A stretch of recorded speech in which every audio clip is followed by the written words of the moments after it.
எல்லாருமே வணக்கம். இன்னைக்கு நம்ம 1994 குவாண்டின் டேரக்டர் ரிலாக்ஷன் வந்து பல்ப் ஃபிக்ஷன் படத்தோட முழு கதை விளக்கம் தான் பார்க்க போறோம். இந்த படம் வந்து நான் லீனியர் படம். உங்களுக்கு புரியுற மாதிரி நம்ம லீனியர்லேயே பார்க்கலாம். அப்போதான் உங்களுக்கு கதை வந்து கொஞ்சம் கிளியரா புரியும். அதுக்கப்புறமா இந்த படம் முடிச்ச உடனே, அதாவது இந்த படத்தோட எக்ஸ்பிளனேஷன் முடிச்ச உடனே இந்த படத்துல என்னதான் சொல்ல வராங்க அப்படிங்கிறத நம்ம லாஸ்ட்ல பார்க்கலாம். சரிப்பா, உங்க டைம் வேஸ்ட் பண்ணாம ஸ்ட்ரெயிட் உள்ள போகலாம். இந்த படத்தோட ஸ்டார்டிங்ல நமக்கு ஒருத்தர் ரெண்டு பேரை காமிக்கிறாங்க. அதுல ஒருத்தர் பெருசா மீசா வச்சுட்டு கருப்பா இருக்கான். அவன் பேர் வந்து ஜான்ஸ். அவன் பக்கத்துல இருக்கான் வின்சென்ட் வேகா. இவங்க ரெண்டு பேரும் வந்து ஒரு பெரிய கேங்ஸ்டர். அவன் பேர் வந்து மார்ஷலஸ். அவனுக்கு வந்து இவங்க ரெண்டு பேரும் வேலை செய்றாங்க. இப்போ எங்க போறாங்க பாத்துட்டீங்கன்னா, அந்த மார்ஷலஸ்க்கு தேவையான ஒரு சூட் கேஸ் எடுக்கிறதுக்கு தான் போறாங்க. அப்போ வின்சென்ட் வேகா ஜான்ஸ் கிட்ட வந்து தொண கேள்வி கேட்டுட்டே இருக்கான். என்ன கேட்குறான்னா, நம்ம மார்ஷலஸ் வந்து வெளியூர் போறாரு. அப்போ அவன் ஒய்ஃப் மியாவை வந்து இவ தான் பார்த்துக்கணும். ஸோ அப்போ வந்து மியாவை பற்றி ஃபுல்லாக வந்து வின்சென்ட் வேகா ஜான்ஸ் கிட்ட கேட்டுக்கிட்டு இருக்கான். ஜான்ஸை வந்து ஃபுல்லாகவே சொல்கிறாரு. அதுக்கப்புறமா வந்து அந்த வீட்டுக்குள்ளே போகிறாரு. வீட்டுக்குள்ளே போகிறதுனா டைம் கேட்கும் போது 7:30ங்கிறாங்க. 7:30 கொஞ்சம் லேட்டாக எடுத்து நம்ம அவங்களை கொல்லலாம்னு சொல்லிட்டு அந்த வீட்டுக்குள்ளே கொஞ்சம் டைம் எடுத்து போகிறாரு. அங்கே பார்த்தா ஒருத்தர் தூங்கிட்டு இருக்கான், ஒருத்தர் கருப்பாக இருக்கான், ஒருத்தர் வெள்ளையாக இருக்கான். ஸோ அப்போ தான் வெள்ளையாக இருக்கவங்க கிட்ட வந்து அந்த சூட் கேஸ் கேட்கும்போது லாக்கரில் இருக்குங்கிறான். ஸோ அதுக்கப்புறமா வந்து இவங்க என்ன பண்ணாங்க, பாஸ்கோர்ட்லாம் போட்டு அந்த லாக்கர் ஓப்பன் பண்ண பார்க்குறாங்க. ஸோ ஓப்பன் பண்ணதுக்கப்புறமா அது கோல்டாக மின்னுது. அது என்னென்ன வெள்ளையாக இருக்கிறவங்க கேட்குறான், சிவப்பாக இருக்கிறவங்க கேட்குறான். அதெல்லாம் அவனுக்கு தேவையில்லை அப்படின்னு சொல்லிட்டு ஒன்று சொல்கிறாரு. என்ன சொல்கிறாருன்னா, இந்த மாதிரி வந்து ஏசு வந்து பைபிள் என்ன சொல்லியிருக்காருனா அப்படின்னு சொல்ல வரும்போது அந்த வெள்ளையா இருக்கவன் என்ன சொல்கிறான்னா, அவர் என்ன சொன்னால் எனக்கு என்ன சொல்கிறான், டேய் இருடா மனப்பாடம் பண்ணிட்டு வந்திருக்கேன். ஏசு என்ன சொல்லியிருக்காருன்னா, யாராவது உனக்கு ஒரு ஆப்பர்ச்சுனிட்டி கொண்டுட்டானா அதை வந்து யூஸ் பண்ணிக்கணும். அப்படி யூஸ் பண்ணலன்னா ஒரு பெரிய ஆபத்தில் தான் நீ விழுவ அப்படின்ற மாதிரி சொல்கிறாரு. அப்போ அங்கே கருப்பாக இருக்கான் தெரியுமா, அவன் வந்து அப்பத்துலேருந்தே வந்து சொல்ல வந்துட்டு இருக்கான். ஆனால் ஜான்ஸ் சொல்ல விடாமல் பண்ணுறான். அப்பா அங்கே பட்டு தூக்கிட்டு இருக்கான் தெரியுமா, அவனை பார்த்து செம்மகாண்டாவது. அவனை சுட்டுறாரு. அதுக்கப்புறமா அந்த வெள்ளையா இருக்கான் தெரியுமா, இவருமே சுட்டுறாரு. அந்த கருப்பாகிறவன் மட்டும் என்ன பண்ணுறான்னா, காரில் ஏற்றின்னு போகலாம் அப்படின்னு பார்க்குறாரு. ஆனால் அவன் சொல்லணும்னு பார்த்துட்டு இருக்கான். சரி, அவன் என்னதான் சொல்கிறான்னு நான் யாருமே புரியல. ஆனால் வந்து நம்ம ஜான்ஸ் தடுத்துக்கிட்டே இருக்காரு. அப்புறமா அந்த வெள்ளையா இருக்கணும் சுடுறாரு. அதுக்கப்புறமா வெளில வந்து பார்த்தா அந்த வீட்டில் 3 பேரில் 4ஆவதாக ஒருத்தன் கன்று வச்சுட்டு இருக்கான். ஸோ அவன் வந்து என்ன பண்ணா, ஜான்ஸையும் வின்சென்ட் வேகாவும் கொல்றதுக்காக வரான். ஸோ அப்போ வந்து நம்ம என்ன பண்ணுறான்னா, ஜான்ஸும் வின்சென்ட் வேகாவும் கொஞ்சம் எஸ்கேப் ஆகிற மாதிரி பண்ணுறாங்க. அப்போ அவன் 6 புல்லட்டை சுட்டிருப்பான். 6 புல்லட்டும் ஜான்ஸ் மேலே பட்டிருக்காது, வின்சென்ட் வேகா மேலே பட்டிருக்காது. ஸோ அப்போ வந்து நம்ம ஜான்ஸ் என்ன பண்ணுறான்னா, அந்த 4ஆவது ஒருத்தன் தான் தெரியுமா, அவன் வந்து சுட்டுறாரு. அப்போ தான் நம்ம ஜான்ஸுக்கு புரிய வருது, இது கடவுள் கொடுத்தா நமக்கு 2வது வாய்ப்பு, இதை நம்ம யூஸ் பண்ணிக்கணும். ஏன்னா 6 புல்லட் இவங்க மேலே சுட்டிருக்கான்னு இவங்க மேலே படவே இல்லை. ஸோ இது கடவுள் கொடுத்த வாய்ப்பு, இதை நம்ம கரெக்டாக யூஸ் பண்ணிக்கணும். அப்போனா அந்த கேங்ஸ்டருக்கு கீழே வேலை செய்கிறத நிறுத்திக்கணும். இதோட கடைசியாக நிறுத்திப்போம். இப்போ அவனை போய் ஒரு வாட்டி பார்த்து பேசிட்டு வந்துருவான் அப்படின்ற மாதிரி நம்ம ஜான்ஸ் முடிவு பண்ணுறாரு. அப்புறமா ஜான்ஸோ வின்சென்ட் வேகா அப்புறம் அந்த கருப்பான தெரியுமா, இவங்க 3 பேரும் காரில் போயிட்டு இருக்காங்க. அப்போ நம்ம வின்சென்ட் வேகா நம்ம அந்த கருப்பாக மேலே கன்று வச்சுட்டு, ஏன்டா சொல்லவே இல்லை 4ஆவது ஒருத்தர் இருக்கான்னு சொன்னோன்னு, நான் அதை தான் சொல்லான்னு வந்தேன், நீங்கள் தான் வந்து கடைசியில் அதை சொல்ல விடாமல் பண்ணீங்க சொல்லிட்டு இருக்கோம். பேசிக்கிட்டே இருக்கும்போது டக்குன்னு ஜான் சடன் பிரேக் போட்டுருவான். ஸோ நம்ம வின்சென்ட் வேகா வந்து அந்த கருப்பாக இருக்கிறவங்க கிட்ட தான் கன்று வச்சிருப்பான். டக்குன்னு சடன் பிரேக் போடோன்னே ட்ரிகர் அழுத்தி அவன் செத்து போயிடறான். யாராவது கருப்பாக செத்து போயிடறான். இப்போ அவங்க என்ன பண்ணுறதுனே தெரியல. அப்போ தான் ஜான் சொல்கிறான், என் ஃப்ரெண்டு ஒருத்தர் இருக்கா ஜிம்மின்ட்டு, அவன்கிட்ட உதவி கேட்பன்னு போகிறாங்க.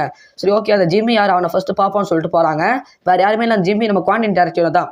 ஸோ குவாண்டின் டேரக்டர் போயிட்டு நம்ம ஹெல்ப் கேட்குறாங்க. ஸோ அப்போ தான் வந்து இவங்க குவாண்டின் டேரக்டர் ஹெல்ப் கேட்டோன்னா அவன் என்ன சொல்கிறார், நம்ம ஜிம்மி என்ன சொல்கிறாருன்னா, இந்த மாதிரி வந்து என் ஒய்ஃப் வர நேரம், நீங்கள் சீக்கிரமாக கிளம்புங்க, அந்த காரை வேணால் விட்டு போங்க, நான் கழுவி வைக்கிறேன் அப்படின்ற மாதிரி சொல்கிறாரு. இல்லை அந்த கார் கூட வேணாம், கார் கூட நீங்கள் எடுத்துகிட்டு போயிருங்க, ரத்தமாக ஒய்ஃப் பார்த்து பயந்துருவா, ஆனால் நீங்கள் கிளம்புங்க அப்படின்ற மாதிரி வந்து துரத்தத்துலேயே இருக்கான். அப்போ நம்ம இந்த மேட்டரை வந்து ஃபஸ்ட்டு ஜான்ஸ் என்ன பண்ணுறேன்னா மார்ஷலஸ் கிட்ட சொல்கிறாரு. மார்ஷலஸ் அப்போ தான் நமக்கு இன்ட்ரடியூஸ் பண்ணுறாங்க. ஸோ அவர் வந்து ஒரு கேங்ஸ்டர், இந்த ஏரியாவில் ஒரு பெரிய கேங்ஸ்டர். ஸோ அவர்கிட்ட இதை சொல்கிறாங்க, இந்த மாதிரி நடந்ததை சொல்கிறாங்க. ஸோ அதுக்கு அவர் என்ன சொல்கிறாரு, சரி நான் உல்ஃப் அப்படின்னு ஒருத்தர் அனுப்புகிறேன், அவங்க என்ன நடந்ததை சொல்லி அவன் பார்த்துப்பான் அப்படின்ற மாதிரி நம்ம மார்ஷலஸ் சொல்கிறாரு. அப்போ அந்த இடத்துக்கு உல்ஃப் வராரு. உல்ஃப் வந்துட்டு அந்த இடத்த அவங்க உடம்பு ஃபுல்லாக ரத்த கரையாக இருக்குல்ல, அதெல்லாமே க்ளீன் பண்ணுறாரு. கார் ஃபுல்லாக ரத்த கரையாக இருக்குல்ல, அது ரத்தமே க்ளீன் பண்ணுறாரு. அதுக்கப்புறமா அந்த பணத்தை வந்து ஆசிடில் போட்டு முக்கிய எடுத்துறாரு. அதை அப்படியே வந்து என்ன பண்ணுறாரு, கரியாக்கிறாரு. ஸோ இவங்க வந்து கோட்டு ஃபுல்லாக ரத்தமாக இருக்குல்ல, அதனால இவங்களுக்கு ஒரு ட்ரௌசரோ ஒரு சட்டையை மாட்டி விட்டாங்க.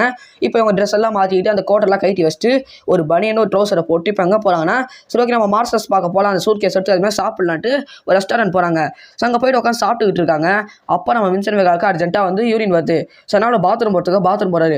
அப்போ 2 ஹஸ்பண்ட் அண்ட் ஒய்ஃப் நமக்கு காமிறாங்க. ஸோ அதில் ஹஸ்பண்ட் பேர் வந்து பம்கின், அந்த ஒய்ஃப் பேர் வந்து ஹனி பனி. இவங்க 2 பேரும் அந்த ரெஸ்டாரண்ட்டை ஹைஜாக் பண்ணலான்னு இருக்காங்க. ஸோ அங்கே இருக்கிற மக்களாக ஹாஸ்டேஜஸாக போட்டு வச்சு அவங்க கிட்ட காசு வாங்கிக்கலாம் அப்படின்ற மாதிரி வந்து உங்க பிளான்ல இருக்காங்க. சரி ஓகே, இப்போ எக்ஸிக்யூட் பண்ணலான்ட்டு என்ன பண்ணுறாங்கன்னா, டக்குன்னு கண்ணை தூக்கி லைட்டை காமிச்சு காசெல்லாம் கொடுத்துருங்க, உங்கள் கிட்ட இருக்கிற காசெல்லாம் கொடுங்க அப்படிமா 2 பேர் கத்துறாங்க. அப்போ நம்ம ஜான்ஸ் வந்து கையில் ஒரு சூட் கேஸ் வச்சிருக்க பார்க்குறாரு. அந்த சூட் கேஸ் கோல்டெலாம் மின்னுது. இந்த சூட் கேஸ் எங்கிட்ட கொடு அப்படிங்கிற மாதிரி நம்ம பம்கின் சொல்ல, அதுக்கு ஜான்ஸ் வந்து முடியாது, என் கையில் வேணா கொஞ்சம் காசு இருக்குது, அந்த இடத்துக்கு இந்த சூட் கேஸ்லாம் தர முடியாது அப்படிங்கிற மாதிரி வந்து சொல்கிறாரு. அப்போ பாத்ரூம் பண்ண வின்சென்ட் வேகா வந்து கண்ணை தூக்கின்னு போய் அந்த ஹனிபனி மேலே வைக்கிறாரு. ஹனிபனி நம்ம இவர் மேலே ஜான்ஸ் மேலே வைக்கிறாரு. ஸோ அப்புறமா வந்து என்ன பண்ண பார்த்தா ஜான்ஸ் வந்து ஃபுல்லாக கண்ணை தூக்கி பம்கின் மேலே வைக்கிறாரு.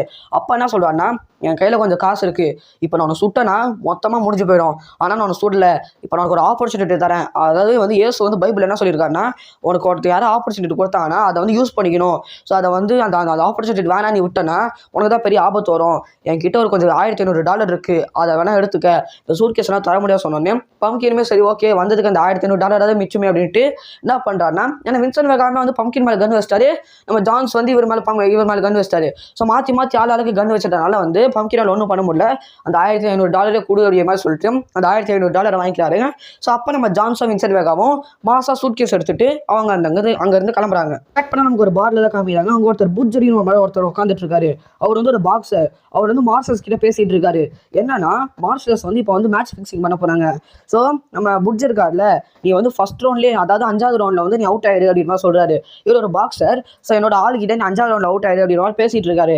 அப்பதான் வந்து அந்த இடத்துக்கு வந்து 2 பேர் வராங்க. யாருன்னு பார்த்தா நம்ம ஜான்சன் வின்சென்ட் வேகாம் தான். வந்தோடனே மார்ஷல்ஸ் கிட்ட அந்த சூட் கேஸை கொடுக்குறாங்க. அதுக்கப்புறமா வந்து அந்த புட்ஜ் கிட்ட வந்து வின்சென்ட் வேகாம் வம்பிழுத்துட்டு இருக்கான். ஸோ இப்போ இந்த நம்ம புட்ஜ் வந்து 5வது ரவுண்டில் ஒருத்தங்கிட்ட அவுட் ஆக போகிறான். ஸோ மேட்ச் ஃபிக்ஸிங் பண்ணிட்டாங்க. கட் பண்ணால் நம்ம வின்சென்ட் வேகாம் தான் காமிக்கிறாங்க. ஒரு ட்ரக் டீலரை பார்க்க போகிறான். அங்கே போனதுக்கு அப்புறமா அங்கே போயிட்டு ஒருத்தங்கிட்ட போய் ஹெராயின் வாங்குறான். ஹெராயின் எப்படி யூஸ் பண்ணணும் அப்படின்னு பார்த்தீங்கன்னா, கொக்கைன் மாதிரி மூக்கில் உரியக்கூடாது. ஹெராயினுங்கிறது சூடு பண்ணி நம்ம சிரஞ்சில் அப்படியே கையில் ஏற்றிக்கணும், அதான் ஊசி போட்டுக்கணும். ஸோ அதுதான் ஹெராயின். ஸோ அந்த ஹெராயின் ஒருத்தங்கிட்ட வாங்கிட்டு அவங்க வந்து கிளம்புறாங்க. எங்கே போகிறான் பார்த்தீங்கன்னா, இந்த மியான்னு சொன்ன தெரியுமா, மார்ஷல்ஸோட ஒய்ஃபு. மார்ஷல்ஸ் வெளியூர் போயிருக்கான். ஸோ அவங்க ஒய்ஃபையும் தான் பார்த்துக்கணும்னு சொன்ன தெரியுமா, அவங்கள பார்க்கறதுக்கு தான் போகிறான்.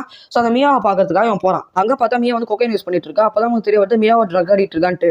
ஸோ அப்போ நம்ம இவன் என்ன பண்ணுறா பார்த்துக்கிங்கன்னா, வின்சென்ட் வேகா வந்து மியா பார்க்கறதுக்காக போகிறா. அப்போ மியா என்ன சொல்கிறான்னா, சும்மா இங்கே வெளில போயிட்டு வரலாம் அப்படின்னு சொல்கிறா.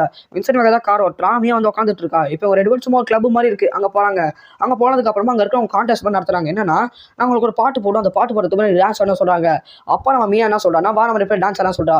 வின்சென்ட் வேகா நாப்பிக்கும் உங்களோட டான்ஸ் ஆட முடியும் சொன்னோன்னே, இப்போ வந்து உன்னோட முதலாளோட ஒய்ஃப்னா நீ வந்து என் பேச்சு தான் கேட்கணும் அப்படின்னு சொல்கிறாங்க. வேற வழி இல்லை வின்சென்ட் வேகா சரி ஓகே நான் டான்ஸ் ஆட வரேன்ட்டு என்ன பண்ணுறான்னா, இவங்க 2 பேரும் ஜாலியாக ஸ்டார் கடிச்சிட்டு டான்ஸ் ஆடிட்டு இருக்காங்க. ஸோ மியா வந்து செம்மையாக போதை ஆகிட்டா. ஸோ அப்போ தான் அவர் வீட்டில் கொண்டு போய் விட்டோம்ல, இவங்க 2 பேரும் மறுபடியும் டான்ஸ் ஆடிட்டு இருக்காங்க. டான்ஸ் ஆடி அவங்க ரொம்ப களைப்பாயிட்டாங்க. இப்போ வா வீட்டுக்கு போகலாம் அப்படின்னு சொன்னோன்னே நம்ம வின்சென்ட் வேகா கார் எடுத்துட்டு வீட்டில் போய் ட்ராப் பண்ணுறாரு. ஸோ அப்போ வந்து என்ன ஆகுதுன்னு பார்த்துருந்தீங்கன்னா, நம்ம வின்சென்ட் வேகா இருக்கான் தெரியுமா, அவனோட கோட் வந்து மியா கிட்ட இருக்கு. ஸோ இவங்க 2 பேரும் டான்ஸ் ஆனதான் வந்து என்ன ஆயிடுச்சு, வின்சென்ட் வேகாவோட கோட் வந்து மியா கிட்ட இருக்கு.